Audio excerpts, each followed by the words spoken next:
Hello, कैसे हैं आप लोग? सभी को मेरा नमस्कार। और जैसा इसके पहले आपने वीडियो में देखा कि ऑर्गेनिक सिंथेसिस बी में BSc 6 semester organic synthesis B जो फर्स्ट पेपर था, लगभग वही क्वेश्चन आ गए। एक अजीब सा कंडीशन बन गई। तो उम्मीद है इस बार भी ऐसा होगा। चलिए, ये 50 वर्ड्स जो आपका सेकंड पेपर है, उसके कुछ इम्पोर्टेंट टॉपिक शुरू करते हैं। उम्मीद है ऐसे ही क्वेश्चन आएंगे आपके एग्जाम में। देखिए, क्या है मोलर कंडक्टिविटी और क्या है इक्विवेलेंट कंडक्टिविटी। बड़ा आसान सा है, ध्यान से समझो। कोई सॉल्यूशन लिया है तो उसकी कंडक्टिविटी आपको जानना है। तो ये कहा गया है कि conducting power of all ion, जो इसमें इलेक्ट्रोलाइट्स आप मिला रहे हो, जैसे मान लो ये NaCl ऐसे मिला है, प्लस और क्या माइनस, तो जितने भी आयंस हैं, conducting power of all ions present in solution having 1 mole electrolytes. तो इसमें इसके कितने मोल हो? 1 मोल। 1 मोल से जितने आयन बन जाए, known as molar conductivity. Molar conductivity के लिए ये सिंबल दिया गया है, ये इसकी स्पेसिफिक कंडक्टिविटी, इसे कहते हैं स्पेसिफिक कंडक्टिविटी। तो कप्पा दिखाते हैं, kappa into 1000 upon M. M इसकी क्या है? मोलरिटी है। तो एग्जाम में ज़्यादा डिटेल नहीं, एग्जाम में कैसे लिख लो आप। यूनिट इसका ohm inverse, centimetre square mole inverse, और सीमेन सेंटीमीटर स्क्वायर मोल इनवर्स। तो बिल्कुल यूनिट याद रख लो और ये डिफिनीशन। अब यही है इक्विवेलेंट कंडक्टिविटी में। चलो, तो बिल्कुल वैसा ही the conducting power of all ions present in solution having 1 gram equivalent. यहाँ 1 मोल, यहाँ 1 ग्राम, बस इतना अंतर है। यहाँ क्या लिखना, डिफिनीशन सेम सा है, लिखना है आपको। यहाँ क्या लिखना, 1 मोल इलेक्ट्रोलाइट्स, यहाँ 1 gram electrolytes. Equivalent is known as equivalent conductivity. तो इक्विवेलेंट यहाँ आप इलेक्ट्रोलाइट का लो ऐसे। तो इसका भी क्या है, ये सिंबल इसका specific conductivity into 1000 upon N. N क्या है? नॉर्मलिटी है।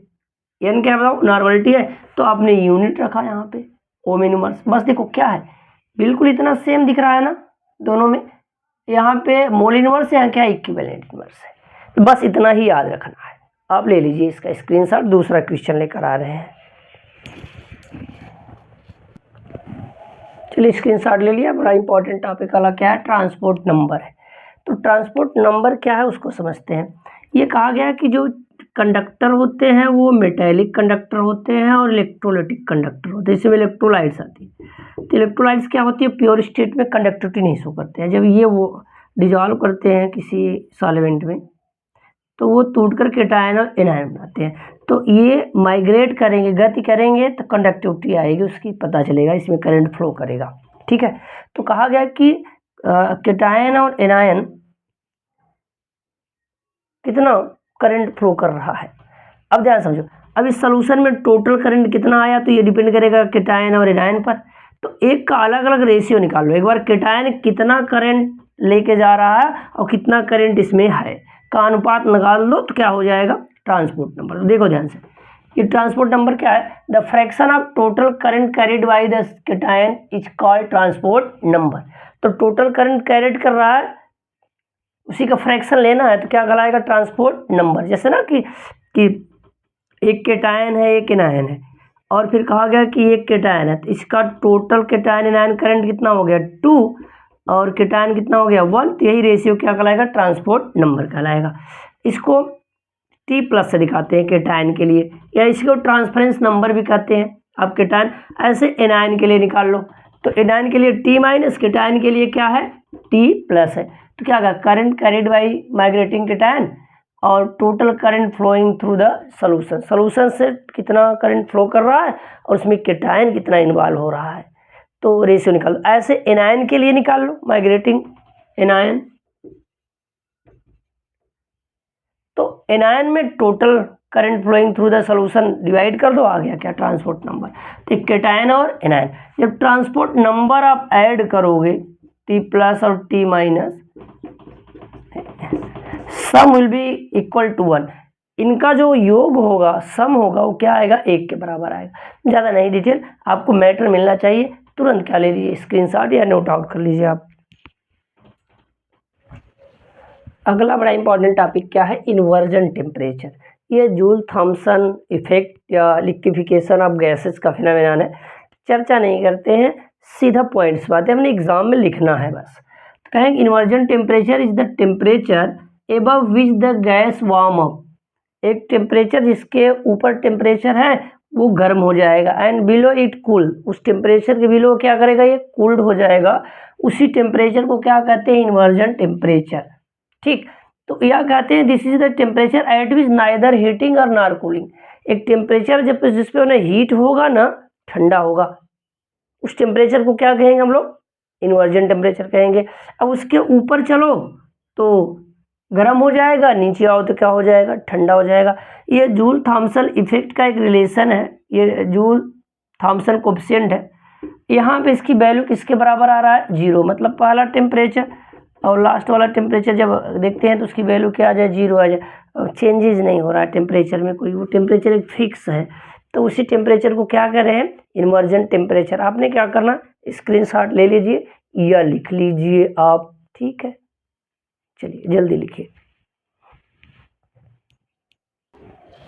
देखिए हेस लॉ क्या है, एक रिएक्शन से रिलेटेड है, कोई रिएक्शन हो रहा है, वो एक स्टेप से कई स्टेप में हो रहा है, लेकिन प्रोडक्ट वही बन रहा है लास्ट में, ठीक है। तो एक हमने रिएक्शन लिया जिसमें एक इसमें कन्वर्ट हो रहा है बी में, तो इसके लिए सीधा डायरेक्ट ये बी में कन्वर्ट हो रहा है, इसमें जो हीट है वो क्या है, क्यू है, और ये ए से ई में गया, ई से फिर बी में आया, तो यहाँ Q1 हीट है, यहाँ क्या Q2 है, ऐसे सी में आया, डी में आया, फिर बी में कन्वर्ट हुआ, तो यहाँ 3 स्टेप है। तो कहा गया कि अब जितनी भी हीट है वो बराबर होगा, चाहे यहाँ करो चाहे यहाँ करो चाहे यहाँ करो, तो Q बराबर Q1 प्लस Q2, ये Q1 Q2 प्लस किसी Q3 प्लस Q4 प्लस क्या Q5। तो ये कहा गया कि the total heat change during the complete course of reaction, ये जो कंप्लीट हो रहा है रिएक्शन, ये अलग मेथड, ये अलग मेथड, ये अलग, इसमें क्या है 2 स्टेप, इसमें कितने हैं 3 स्टेप हो रहे हैं, 1 2 और 3, इसमें 1 स्टेप हो रहा है।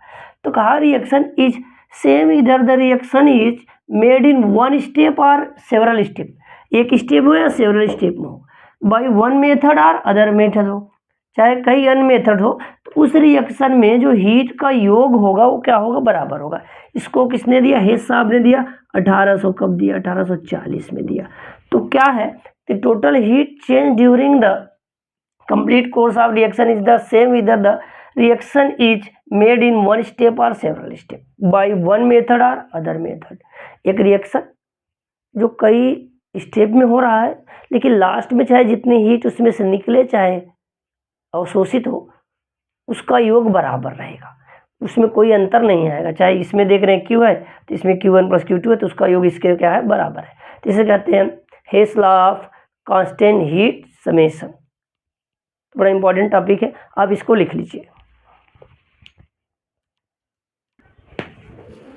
बड़ा इंपॉर्टेंट टॉपिक। देखिए अगला क्या है, वांट ऑफ फैक्टर, बड़ा शॉर्ट मैटर हमने लिख दिया है। तो क्या, तो कोलगेटिव प्रॉपर्टीज क्या होती हैं, सोल्यूशन की वो प्रॉपर्टीज जो सॉल्यूट के पार्टिकल पर डिपेंड करती है, उसको क्या कहते हैं, कोलगेटिव प्रॉपर्टीज करते हैं। तो आपने एक बार प्रैक्टिकली निकाला, एक बार थ्योरेटिकली जैसा कहा गया कैलकुलेशन करके निकाला, तो कहा गया दोनों का रेशियो निकाल लो, तो जो दोनों का रेशियो आता है उसी को क्या कहते हैं, वांट ऑफ फैक्टर्स को आई से डिनोट करते हैं।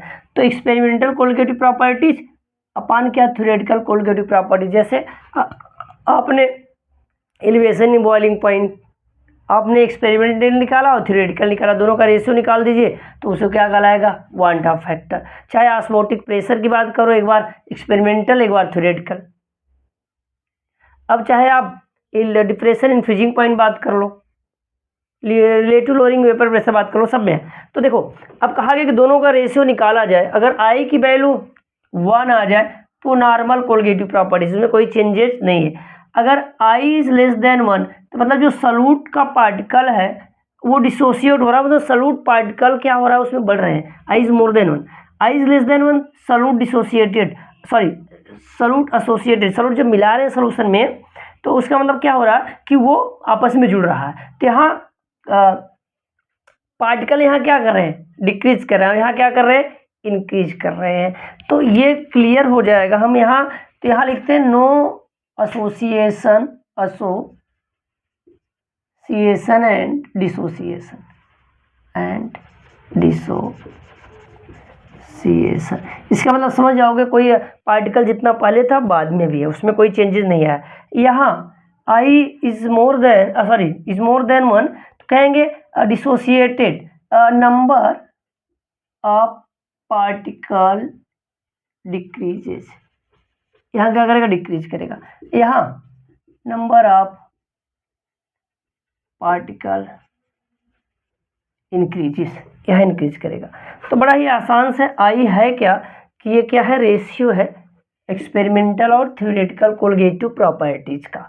कोलिगेटिव प्रॉपर्टीज आप इसके पहले वीडियो में आपने पढ़ा था, कौन कौन था, elevation in boiling point, depression in freezing point, osmotic pressure and relative lowering in vapour pressure. तो जब हम वैल्यू कैलकुलेट करेंगे तो वहाँ पे आई से आपको मल्टीप्लाई करना पड़ेगा, सब कोलिगेटिव प्रॉपर्टीज में आई से क्या करना पड़ेगा, मल्टीप्लाई पड़ेगा। आई क्या है, वांट ऑफ फैक्टर, बड़ा इंपॉर्टेंट टॉपिक है।